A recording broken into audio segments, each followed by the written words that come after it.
What's up, guys? Welcome back to my channel. So I'm here today to talk about The Real Housewives of Potomac, Season 7, Episode 8, Queen vs. Queen. So be sure to like, comment, and subscribe, and let's jump right into it.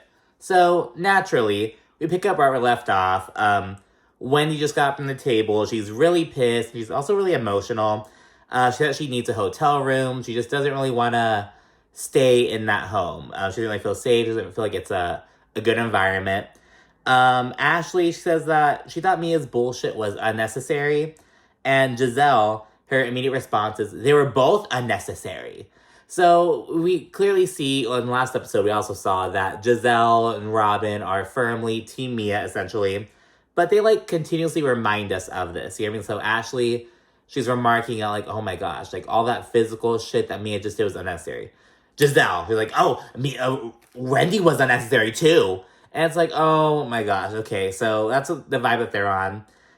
Mia, she's in the car with Jacqueline. She said she wants to go home. She's calling Gordon and shit. He's, arranging for her to get, he, scheduled a flight for her the next morning at, 8:30 a.m. She, wants to leave. Karen goes to kind of give Mia some, advice, kind of, calm her down, check out on her and all that shit. And Mia's upset because she feels as though Karen, didn't have her back. She's like, you were right there. Because Karen was literally right in between Mia and Wendy. And Mia's thinking, oh, you didn't have my back. You weren't there for me.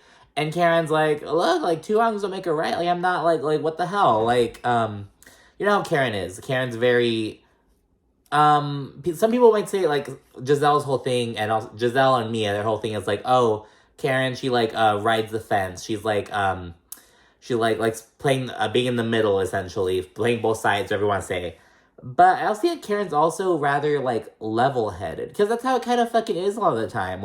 People go oh, you're playing both sides. And it's because both sides are making points. You know what I mean?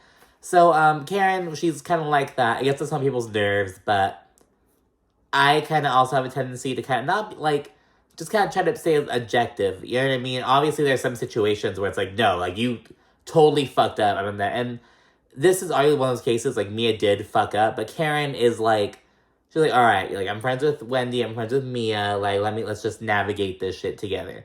Very much how she was back with the Monique and Candiace incident. Remember, Karen was also look, Candiace was upset at Karen because Karen wouldn't, cut Monique off completely. And I believe Karen still hasn't, cut Monique off, as recently as the last reunion. So yeah, Karen's staying true to her character, you gotta respect that, but Mia's upset with it. She feels like Karen just wasn't there for her. She feels just let her to hang out to dry, basically. And yeah, so now all the ladies, except Mia and Wendy, of course, are all back at the table now. Ashley, she's like, well, where's Wendy? Gizelle, again, immediately, she's like, I would like to check on Mia. That's her response. So Ashley asks, well, where's Wendy? I would like to check on Mia. Again, Giselle's whole thing is just she's trying to shut down any sympathy that people may have for Wendy. You know what I mean? It's just so fucking pathetic. And yeah, and Robyn, she accuses Karen, not super egregiously, but she was starting an argument or anything, but Robyn does accuse Karen of not diffusing the situation. Oh, you could have done more to basically calm it down. You didn't do anything to diffuse it. And it's okay, Miss fucking TMZ, Robyn Dixon zone, fucking having your phone to record and shit. It's was that diffusing the situation? Yeah, Karen was right in between Mia and Mia and Wendy, but Robyn was across from Wendy.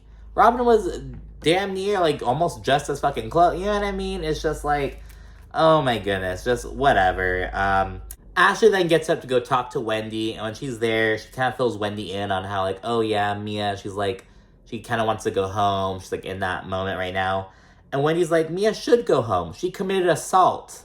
She's very firm in that. And Ashley points out that Mia was swinging on Wendy, essentially. Because Wendy's who throws a drink at someone? And Ashley's thing is, what did it for me was the second thing. About her getting physical. Because Mia literally, she had, a gold clutch. Something like that.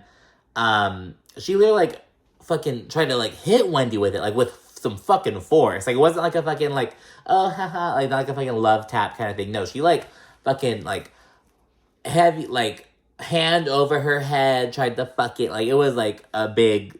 it would have, like, significantly did some damage if it would have hit Wendy. Yeah, and so they're like, this is just way too fucking much. And yeah, Wendy just doesn't want to be in the same house as them. And she's like, I want to be somewhere where I feel like I might be fucking attacked. Like, fuck that shit. And she's just not sure she wants to stay on the trip. And Wendy also said she had a moment where she was, like, walking away and she was like, fuck all this professor bullshit, because before that, I'm Wendy. She's like, you know, don't throw the fucking, like, oh, your job, don't throw shit at her, because she's like, I am going to stay true to myself and protect myself. Fuck all this other bullshit going on, you know? So I really feel for Wendy. And then the ladies all roll out in vans in 2 different groups. Jacqueline, Mia, Gizelle, and Robyn, they all say that Karen didn't do enough to diffuse the situation. And that she's a fence rider. They're all basically kind of having little powwows, kind of talking shit like that. In the other car, it's Charisse, Wendy, Ashley, and Karen. Gizelle says that Karen didn't shut Wendy down. So everyone's saying, like, oh yeah, Karen didn't do enough to diffuse the situation. But Gizelle says, oh yeah, she didn't shut Wendy down. It's like, girl, like, what about Mia? Like, Gizelle is on a vendetta of just spewing anti-Wendy sentiment at every fucking opportunity. It's just like, girl, shut the fuck up. Like, honestly, like, I don't know. I'm gonna fucking say it. Because, okay, Gizelle is a sneeze away from being an empty nester. You know, her kids are almost out of the house.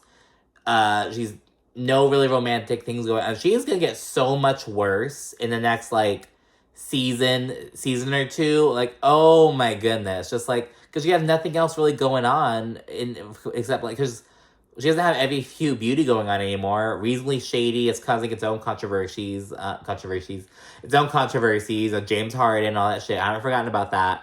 But, you know, so it's just like, what, just gonna be just talking shit. Just, like, trying to shit at other people for, like, no apparent reason. Just, like, some real petty high school ass bullshit. They continue talking shit about Karen, and Mia says, oh yeah, when shit hit the fan, she didn't have my back. Like, so Mia's really upset about that. All of them return home. And if I may say so myself, it's some big, like, Bad Girls Club energy. It's very, like, it's like, I don't know, just I'm walking in, it's how awkward, just cut the tension with a knife type shit. It was, like, really weird. It was like Bad Girls Club without the fucking music, essentially. Ashley's really the only one being a friend to Wendy at this time. She's, like, checking on her and kind of helping her with her bags because Wendy's leaving the house. Meanwhile, Gizelle, Robyn, Charisse, and Jacqueline are all with Mia's in, like, this little den space. And Jacqueline is damn near, she might be the only one being, like, objective-ish about it, because they're all like, oh man, I don't know what the fuck's going on, like, Wendy just went too far, I can't even diffuse it, blah, blah. And how Jacqueline, and remember, Jacqueline is Mia's friend, and her friend for a very long time, although in real time, they, like, fell out.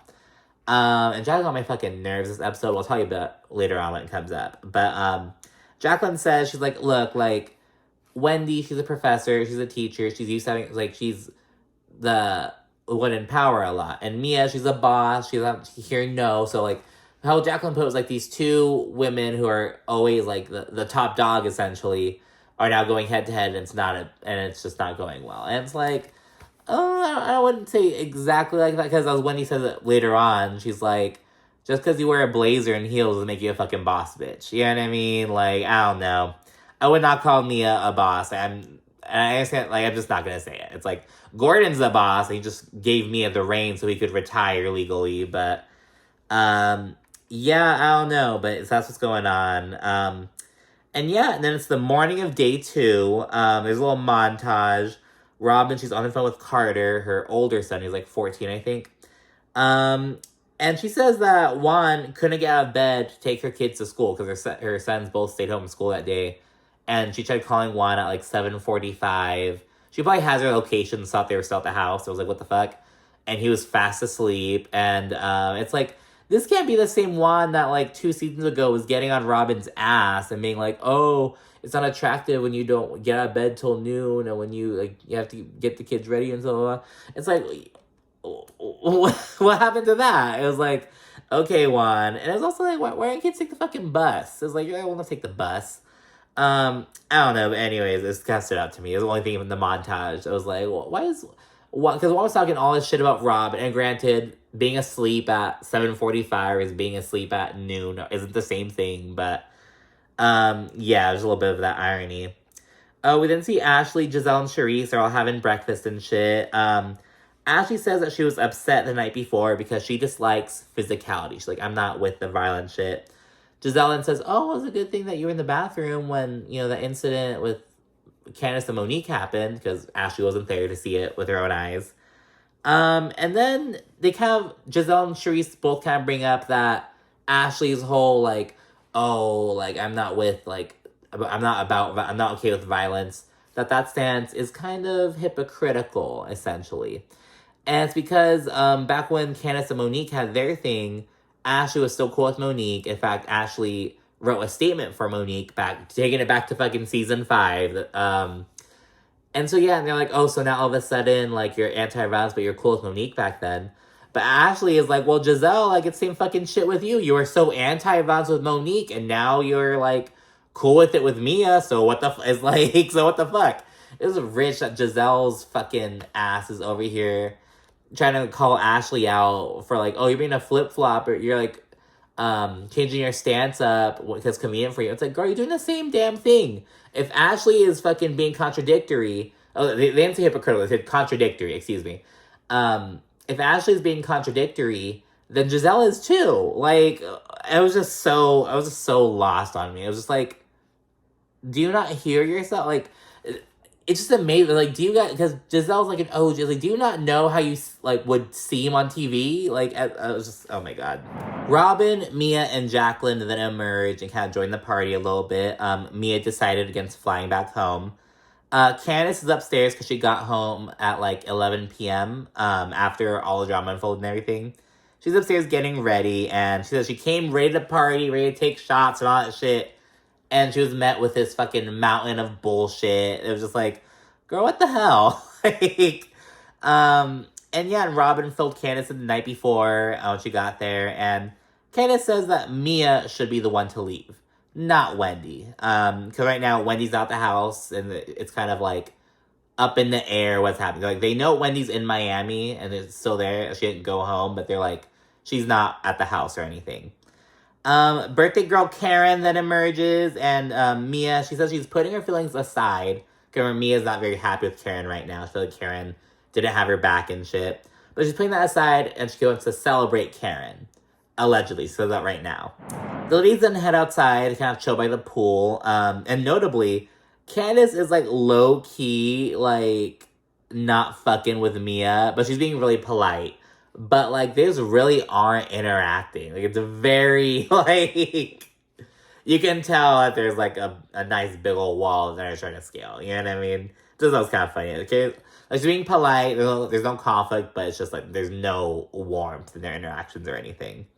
Candiace, Karen, and Ashley, they kind of go off to the side and they discuss, the drama, the Wendy versus Mia drama. And they said they really don't like that Wendy's being ostracized. They're like, look, we're all out here just, like, pretending like nothing happened, just acting like it's okay that Wendy's not here. Like, what the fuck? And Candiace in particular is really bothered about this. She's, like, gets really emotional and shit. And meanwhile, Robyn and Jacqueline are also chit-chatting with the drama. And Jacqueline says, okay, so they're talking, and they're like, oh, well, what's going to happen? Like, Wendy, is she going to come back or what? And Jacqueline's like, let me tell you something. I'm not going to let her come back. I'm not going to let Mia invite Wendy back. I'm not going to let her bring her back. And it's like, bitch, like, what do you think? What say do you think you have in this? You're a new friend of, and your bestie of fucking, like, 20 years fucking outed you for, like, being, for DV. Like, Mia, oh my God. In real time, Mia and Jacqueline aren't cool, but Jacqueline is dick riding Mia so hard, like, in the show, that I'm just, like, I'm not even, like, you, like, she must feel so stupid. And that's good. It's like, why are you, like, dick riding her so hard? I get it. She's the one to bring her to the show. I get it. Mia might help you out a lot. Because Mia said some shit about, like, oh, if I'm doing well, I want my friend to do well, too. So insinuating that she, you know, kind of helps spoil her a little bit, if you will. I won't go as far as to say that she, like, funds her lifestyle or anything. But you know, it's like, there's something going on.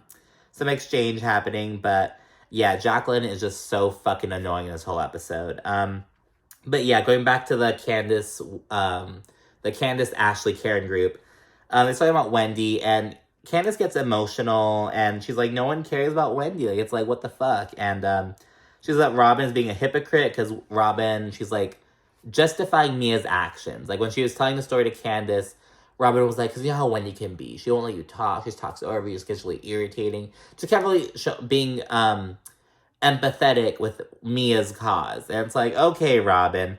Yeah, just the other fucking day, Robyn's talking to Today's Show, being like, oh, you know, I didn't want Wendy to jeopardize anything. Robyn doesn't fucking like Wendy. It's like, oh my god.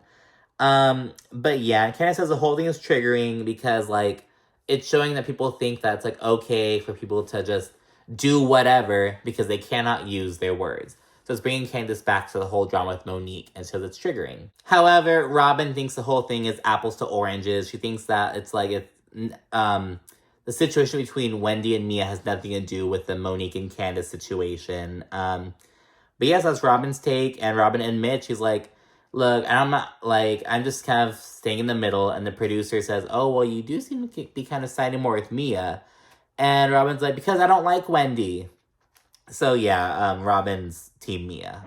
Ashley then FaceTimes Wendy, and Ashley, Candiace, and Karen all invite her to the beach later on. They're like, just come through, and who cares? And Karen, it is Karen's birthday. She's like, I want you to come. Like, fuck it. And side note, Ashley and Candiace are playing nice for the sake of Wendy right now, so that's nice to see. Yeah, and Karen then goes to tell Mia that she invited Wendy to the beach, but Mia isn't too happy about that, and, yeah, Karen says that she's trying to facilitate a bridge between the women, but, Mia's just like, I'm not ready with it, and she says she takes issue with people who seem to support, who are supporting Wendy, so kind of throwing some shade at Karen a little bit. And Mia says, it will not be peaceful if I see her. And it's like, bitch, we know that. It wasn't peaceful the last time you saw her. Like, we don't expect shit from you, Mia. We expect you to lie and be a dumb bitch. That's what we expect from you. We're not expecting, you know what I mean? At this point. Karen, with this information, she then calls Wendy up and she painfully retracts her invite because she says, I'm not the host. Mia's the host. And she does not want you there. But yeah, but not kind of letting Mia totally ruin their plans. Ashley, Candiace, and Karen decide to team up and go check in on Wendy before they hit the beach. And then the ladies are kind of getting ready to roll out. It's kind of a little like segue kind of scene, and we see a bunch of them kind of link up to take a quick shot. There's a moment, so like, I need a chaser. If I take a shot, I have a big old fucking like drink, so I can chase it down. Like, but they have little limes, and I don't do a lime shot, I need a whole drink. But they have little limes, and Candiace didn't use one. And Candiace said something like, oh, limes are for bitches. And she was saying it to Ashley, I believe, because Ashley took the lime. And Robyn took offense to it. Robyn was like, okay, Candiace, like, whatever. I've been nothing but nice to you. Like, Robyn's genuinely butthurt about Candiace, like, making a joking comment about people who use chasers. You know, it's like, Robyn, shut the hell up. It was just, like, so dumb. Robyn was all upset. And it was like, she's like, oh, why? I don't know why Candiace is being a butthole for no reason. And it was like, okay, Robyn. But yeah, the girls then roll out, going to go to like the little beach party kind of thing. Although Karen, Ashley, and Candiace and another van, they're going to make a quick pit stop to go see Wendy first.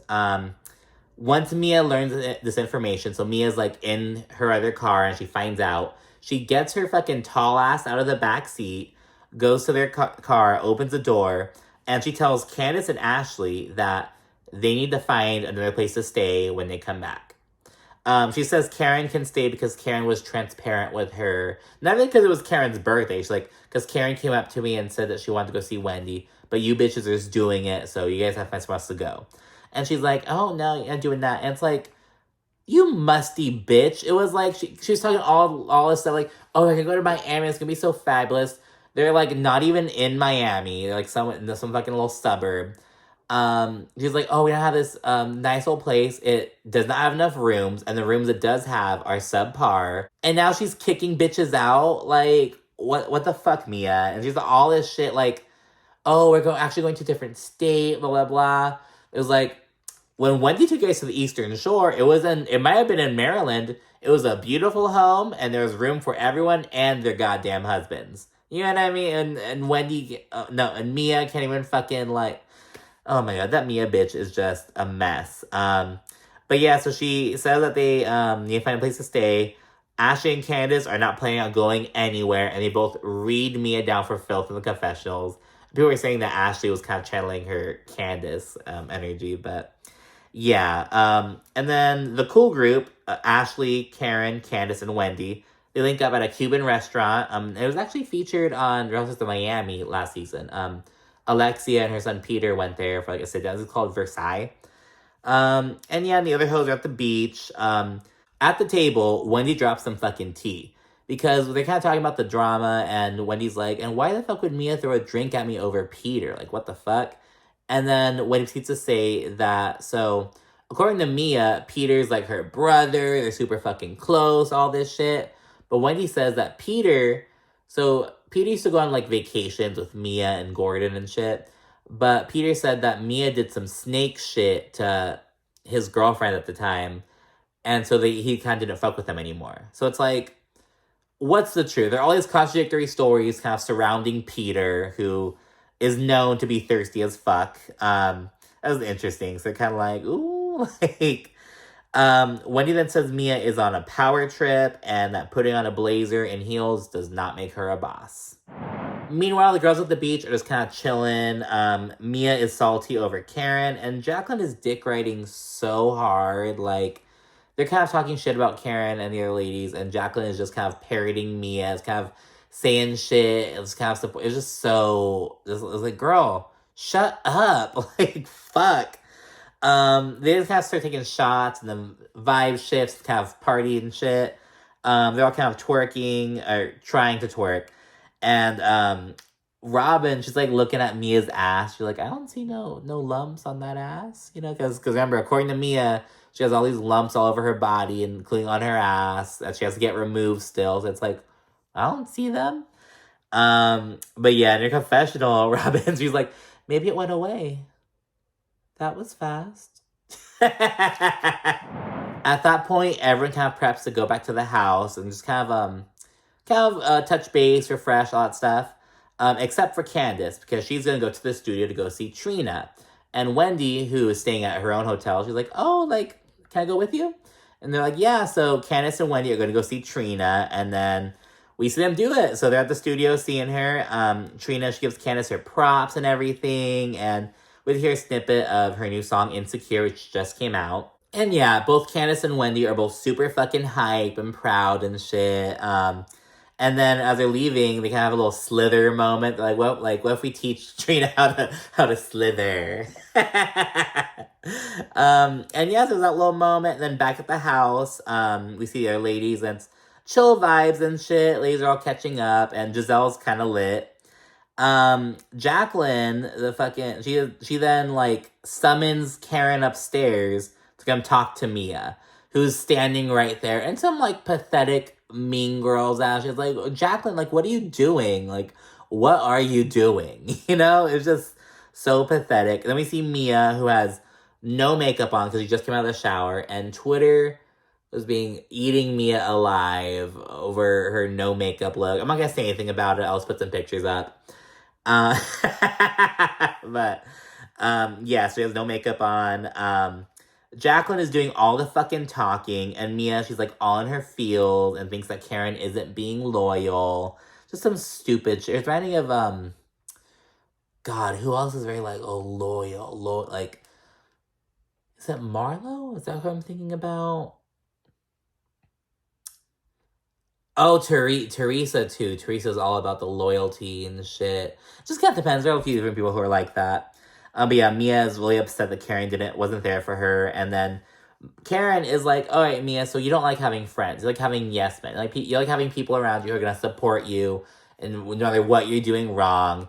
And I've had similar conflicts like this where it's like, yo, I'm your friend. I'm telling you because I love you. Like, you know what I mean? But yeah, and so, and Karen says that Mia has a control problem. So I think it's interesting that Karen and Wendy are both kind of saying similar things about Mia in the sense of like, she has a bit of a power, she has a little power trip, she has a control issue, and we saw her exert this feeling over Ashley and Candiace as well. I'm glad Ashley sent that bit because once Mia kicked Ashley and Candiace out, they're both like, I'm not going anywhere. Like, fuck that. Ashley told her something like, I will be like, you're petty, and I will be sleeping in the same room as I slept in tonight. Or as I slept in last night. You know what I mean? But yeah, so that's off the topic though. But yeah, this goes to how Mia's just being a dumb bitch. And Mia then, she cancels Karen's birthday party because it's Karen's birthday. Mia's gonna throw an all-white party later on that night. She fucking cancels it. Says, I don't feel like she's like, it's a slap in the face for all the effort I put in. And Karen, she's kind of like taken aback a little bit, but she plays it off and she's like, oh, it's fine. You know, like she had beautiful flowers from Ray. You know, she had an amazing date otherwise, all good. And she was that, Mia did a fucked up job at the party anyways. It might have been some slight sour grape shit, but I was here for it. Sweetheart, you don't have to have me a birthday party. I had a cake and a candle. God is good. And I got roses from Ray Ray. I'm good. You've done a job with the party, but that's okay. I forgive you. Well, it ain't even here. Mia then straight up says that Karen picked her side when she went to go see Wendy. And Karen's just like, girl, whatever. And she says that Mia needs to wake up. And she just leaves the room. She's like, girl, bye. And Jacqueline says, just like, oh, well, I guess you guys aren't friends anymore. And it's like, Jacqueline, shut up. Like, shut up. Shut up. Like, oh my God. Like, but yeah, that's the end of the episode. Yeah, takeaway that Mia's still being a bitch. Jacqueline is incredibly annoying. And yeah, the cool team right now is Karen, Candiace, Wendy, and Ashley. But it seems like Ashley's gonna get herself into some mess next week, but we'll see that. She's not alone in that. Anyways, thank you so much for watching. Be sure to like, comment, subscribe. Thanks. Bye.